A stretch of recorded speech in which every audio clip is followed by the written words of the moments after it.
How many times have you wondered who you wanted to be in the future? A teacher?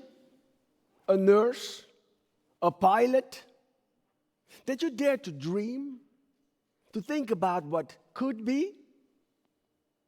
I remember being 19 and just falling in love with the art of acting. It was love at first sight. Being able to express myself, even through the words of another, felt liberating. I started in a simple youth production, and then another one came, and then another one, and then many more. It all went smoothly, as if it had to be that way, as if it was meant to be. Now imagine this. The first play I ever did opened the doors for me so much that I came in contact with some black theater heroes. They later became my mentors. Rufus Collins, a black American, and Norman de Palm and Felix de Rooij, a gay couple, both from the Dutch Antilles. All three were trailblazers. A bold statement, I know, but they were. In every meaning of the word, pioneers. They owned the only two black companies we had in the Netherlands. Rufus had DNA, and Norman and Felix had Cosmic Illusion. Norman took me under his wings, and we often philosophized while eating at his house. Rufus talked to me about his years as an actor, and he challenged me to think about what I wanted to do with acting. I was young and knew very little, but that didn't stop them from sharing their experiences and me from listening. We heard and understood each other. They taught me that I had to work twice as hard to get the same recognition that a white actor gets. That sparkled a fighting spirit in me. This was not going to be my truth.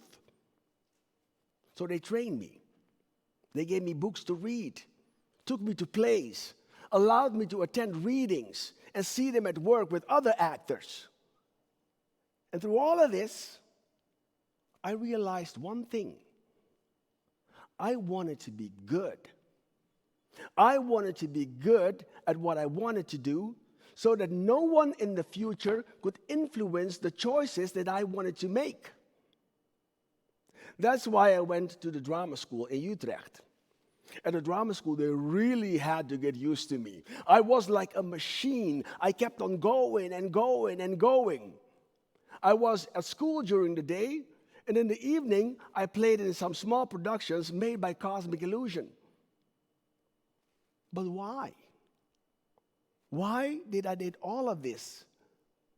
Because the words of my mentors were always in the back of my mind.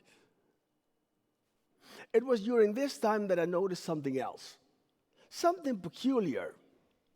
In the Netherlands, the government gives money to a few big funding bodies, and they divide the money amongst the companies with the best achievements, something we called a subsidized art system. How does it work in practice? Well, the only two black companies, DNA and Cosmic Illusion, were forced to play off against each other. Can you imagine? They were the only two, both doing a great job, and yet they were told that there wasn't enough money for them. So, a bag of money was preferably thrown in the middle, and they both had to jump on it, quarreled with each other about who had the most right to exist. I felt torn. When I was with one of them, I would only hear complaints about the other and vice versa, and I loved them both. It was very difficult for me to deal with what was happening and to understand it. Due to that experience, I made a promise. When I'm at that point, I'm going to do things differently. There should be enough money for all of us, based on what we create and achieve and not on the color of our skin. In the third year of the drama school, I was already playing in a series. And then last year, I graduated while I played one of the leading characters in a movie that turned out to be a big success. I played in various companies, and the movie I was in became a television series. Everything was going the right way, and the wheels of my plan were spinning. Yet I missed something. Everywhere I went, everywhere I played, the audience was always white. My colleagues were always white. I lacked identification. I lacked unity. I lacked the world as it was around me. But I made a decision. I took matters into my own hands. I wanted to change the art system in the Netherlands. So I started my own company, Raymi Sambo maakt. Raymi Sambo creates. Well, in the first 5 years, I had no idea what it was like to run a business. So much had to be done. There were so many different elements involved, and I just wanted to act. I just wanted to be able to play the roles I wanted, tell different stories, and reach a mixed audience. But at that point, it wasn't just about art anymore. I had to deal with politics instead of creating, and in a way, it felt demotivating. But after those 5 years, oh yes, I got hold of it. I made plays. I made a play called Skin about a black family in which the mother wanted her children to deny their color so they could be successful. But that same play was also about a mother wanting the best for her children. And don't all mothers want that, despite color? That was the key I was searching for. I was only hiring black actors to give them the opportunities they didn't have elsewhere. But at the same time, I wanted to tell stories that were recognizable to all colors.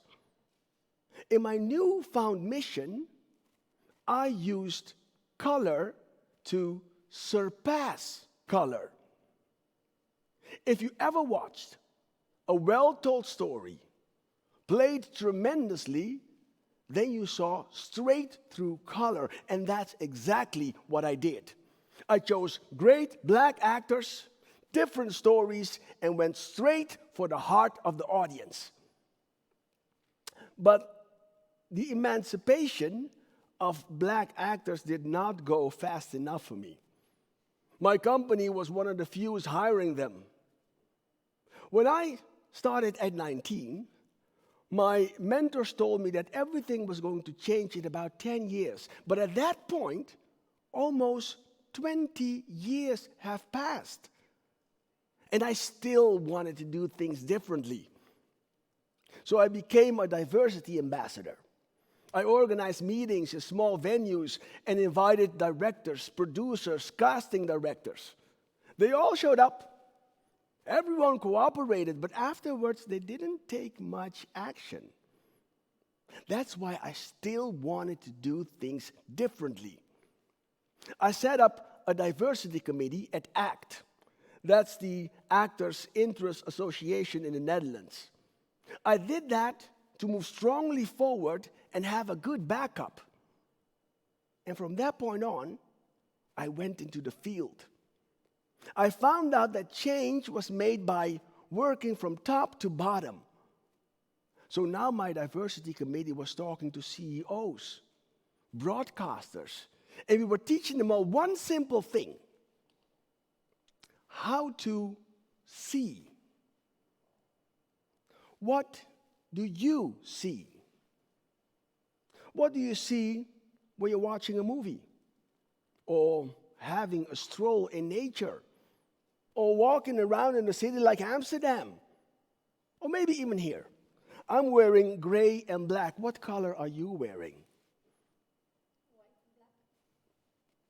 colorfulness. There is so much richness in differences. As artists, as providers of fundings, I think it's our duty to absorb richness, to absorb that very thing that can contribute to a colorful world.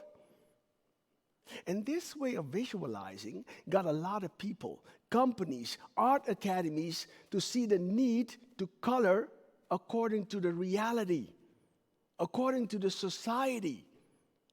More and more people started to accept the fact that they had blind spots. But not everyone. I know I've been excluded by some because they thought I had a big mouth. And for them, that was the easiest way for not to be confronted with what came out of that big mouth. But I still wanted to do things differently. And our train was on a roll, riding at a speed that not even exclusion could stop. More and more black actors were getting work. Companies were looking for personnel of color, or at least specifically searching for them. And you know what's funny? Through all the hard work I put in my goals, I didn't realize that time had caught up with me. My company wasn't the exception anymore. Black actors, or let me say, actors of color, were getting more and more work. So now what? What's the next step? I'm someone who likes to be ahead of things. About 7 years ago, I made a short movie in which I played the Dutch Prime Minister who did not dare to express his sexual orientation. The movie became a hit on the internet, which is a good thing. But at the same time, I was surprised. I mean, I live in the Netherlands, one of the most liberal countries in the world. So why is a movie about a gay prime minister such a big thing? So I went back to square one, started reading plays again, just like I did in the past. I read them from a different perspective. I was looking for queerness in Dutch art, in movies, in theater. And the amount I found was poor, very poor. And not only that, when I did find something, the characters were always flamboyant. Because by making them look like clowns, dehumanizing them, the creators didn't have to bother with recognition. It reminded me of what happened to the black companies DNA and Cosmic Illusion. In fact, it was the same pattern, and no one seemed to take them seriously. So I took matters into my own hands and started to make queer content. Universal stories about you and me, him, her, or them. That, in combination with our intercultural stories, makes us, my company today, the only black and queer subsidized company we have in this country at the moment. Now I can tell you this. Selling queer stories is just as tough as it was to sell black stories. And I can see it as a shortage in this country. But I prefer to see it as work that has to be done. And not only by me, but by all of us. And by telling a great story, having it performed well, I think we can surpass queerness and touch people right in their hearts. It might seem like a long way. I know it is a long way. But man, I do love me a challenge. Thank you very much.